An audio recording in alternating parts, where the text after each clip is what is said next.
What's up, everybody? This is Master EN Gamer, and we just got some rather unfortunate but honestly expected news, which is that BlizzCon 2021 has now been officially cancelled.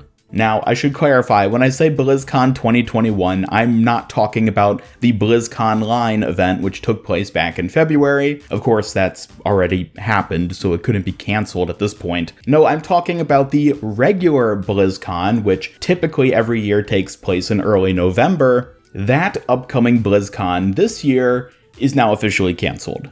And to be honest, we basically expected this, given that the pandemic has still been kind of ongoing and there's obviously a lot of restrictions still in place and just a lot of tension about whether or not it's a good idea to start having these big in-person events again. Personally, I was wholly expecting BlizzCon to be canceled once again. It just seems like not enough stuff was back on track yet for it to happen. And also the fact that we reached this point in the year without Blizzard having talked about BlizzCon 2021 yet was another factor where I was like, okay, clearly they're holding off on planning, and it reached the point where there just wasn't enough time to delay it anymore and they had to cancel it and instead do another online event. However, in this post announcing the cancellation, which Blizzard put up on the BlizzCon website, they do share some information regarding what is going to take place instead of BlizzCon 2021. We don't want to let too long go by before we connect with everyone again. So in the meantime, we're planning a global event for the early part of next year, combining an online show along the lines of our recent BlizzCon Line with smaller in-person gatherings, and we'll share more as our plans come together. So yeah, basically, it seems like there's just going to be another BlizzCon Line next year instead of a proper BlizzCon 2021. And of course, we can only speculate about when it's going to take place. I would assume it would be around the same time as it was this year, so probably around February. However, an interesting thing to take note of here is that they do mention that unlike this past BlizzCon Line, they're planning to have some kind of smaller in-person gatherings. It's unclear what exactly they mean by this. If I had to hazard a guess, I would say they're likely going to invite a lot of media personnel and maybe content creators like myself out to California in order to sort of get a hands-on experience with whatever it is they're going to end up announcing there. Again, that's just speculation on my part. I think that's probably what they're going to end up doing with these in-person gatherings. They might have some other things where it might just be developers that are coming together or other sort of artists and people who work on the production of things. We'll just have to wait and see.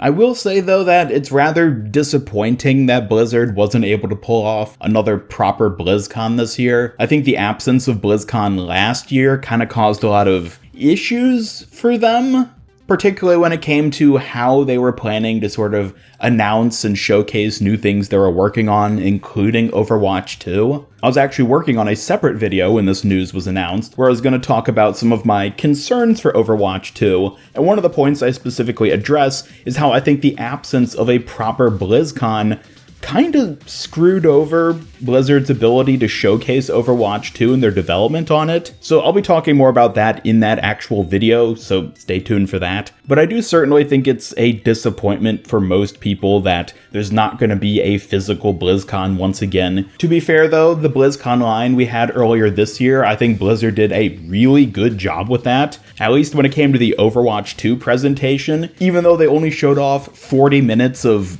footage and discussion about it, they actually crammed quite a bit into that 40 minutes. So at the very least, Blizzard has shown that they're capable of doing online presentations like this in a good format that is really enjoyable and informative. So I'm not too worried about the next BlizzCon being another online event. And of course, as I mentioned before, there is going to be some form of in-person gathering associated with it. So while it's definitely not as great as getting a proper, full-scale, beautiful BlizzCon set in Anaheim, California, I'm sure Blizzard will still be able to put together a nice show for everyone to watch at home. And I think that's just about everything there is to talk about regarding this BlizzCon being canceled in this video. It was just some quick news I wanted to update you all about, so definitely let me know your thoughts on BlizzCon 2021 being canceled by dropping a comment down below. As always, be sure to subscribe, hit up that bell icon, come follow me on Twitter, and join my Discord server to hang out and never miss any of my future Overwatch content. Special thanks to my YouTube channel members members who help make these videos possible, and if you'd like to join them to earn some cool rewards like getting your name at the end of my videos, then just hit that join button down below.